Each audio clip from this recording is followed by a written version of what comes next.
Sometimes you come across a story that just feels like a warm hug.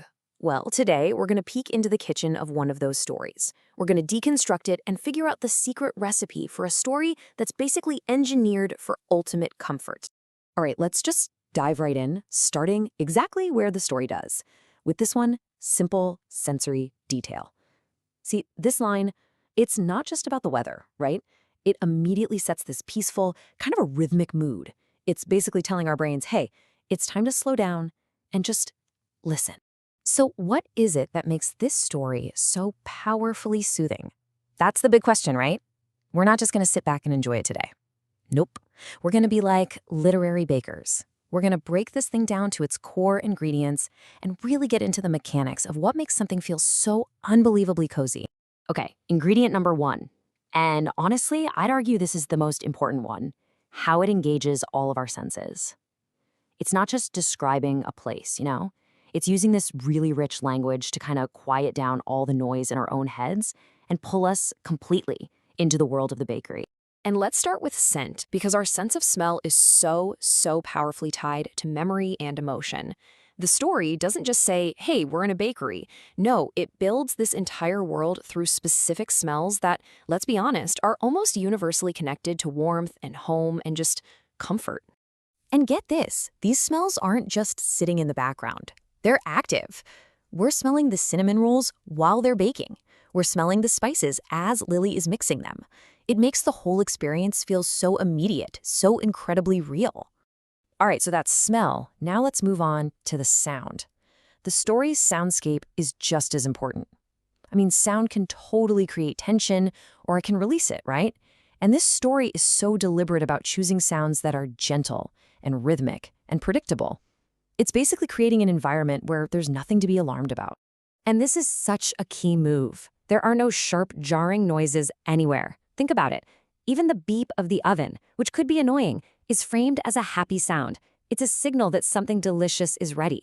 It's this whole symphony of soft, reassuring sounds that's basically telling our nervous system, hey, you're safe here. You can relax. Okay, so we've covered smell and sound. Last up for the senses is touch. The story is amazing at making comfort something you can almost literally feel. Just through its descriptions of different textures and temperatures, it's like we can physically feel the coziness right along with Lily. So, when you put it all together, the smell, the sound, the feeling, it adds up to something really powerful. The story doesn't just tell us that Lily is comfortable, it makes us, the listener, feel comfortable too. It completely grounds us in this safe, warm, physical space. Okay, but coziness isn't just about what we see, smell, and hear. That brings us to our second key ingredient, the rhythm of routine. There's this deep, profound comfort we find in gentle, predictable rituals, right? They create this feeling of order and safety when the world outside can feel, well, pretty chaotic.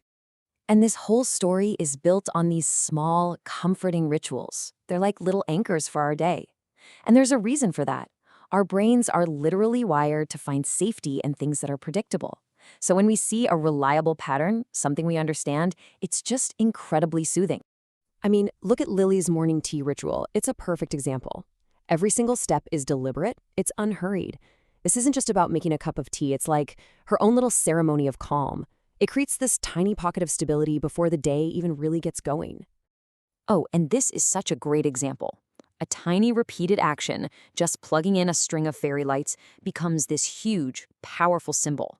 For Lily, that little ritual is the switch. It means she's officially entered her safe, magical space. It's the real start to her day at the bakery. All right, that brings us to our third and final ingredient.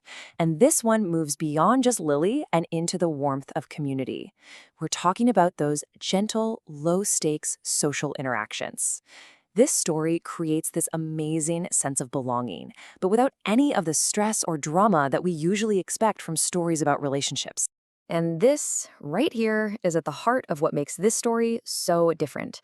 I mean, most stories you read, they run on conflict. But this one, it makes a very deliberate choice to run on simple, reassuring human connection instead. The comfort actually comes from the absence of drama. Seamus is the perfect example of this. Their whole relationship isn't about deep, complicated talks. It's just this easy, unspoken rhythm that's been built up over years and years. His predictable presence is just another part of the bakery's comforting routine, not just for Lily, but for us too. And then you have that one moment when her umbrella breaks. The way the community responds isn't some big dramatic gesture. It's just a quiet, simple act of kindness.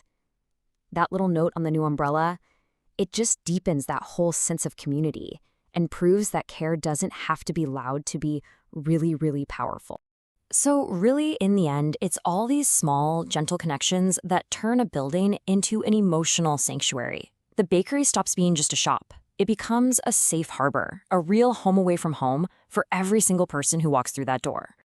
All right, let's bring it all home. We've basically deconstructed the entire recipe for coziness. So now let's do a quick recap of the main ingredients, and more importantly, think about how we can use these ideas to find a little more peace in our own lives. So you've got these three ingredients working together in perfect harmony. Engaging our senses grounds us in the present moment. Those comforting routines make the present moment feel safe and stable. And that sense of community, well, that makes us feel safe together. It's an incredibly powerful combination that just creates a space where your mind can finally rest. And this is maybe the biggest takeaway of all. The magic of the Rainy Day Bakery, it isn't really magic. It's a practical formula. The principles it's built on, engaging your senses, creating routines, and fostering gentle connections, these are real tools. Tools that every single one of us can use to build our own little moments of comfort and calm. So that really just leaves us with one final thought to take with us. If we start to consciously notice our own sources of comfort, the smells and sounds that calm us, the little routines that make us feel stable, the simple connections that bring us warmth, we can start to build our own personal sanctuaries, no matter what the weather is doing outside. So the question is, what are the ingredients of your rainy day bakery?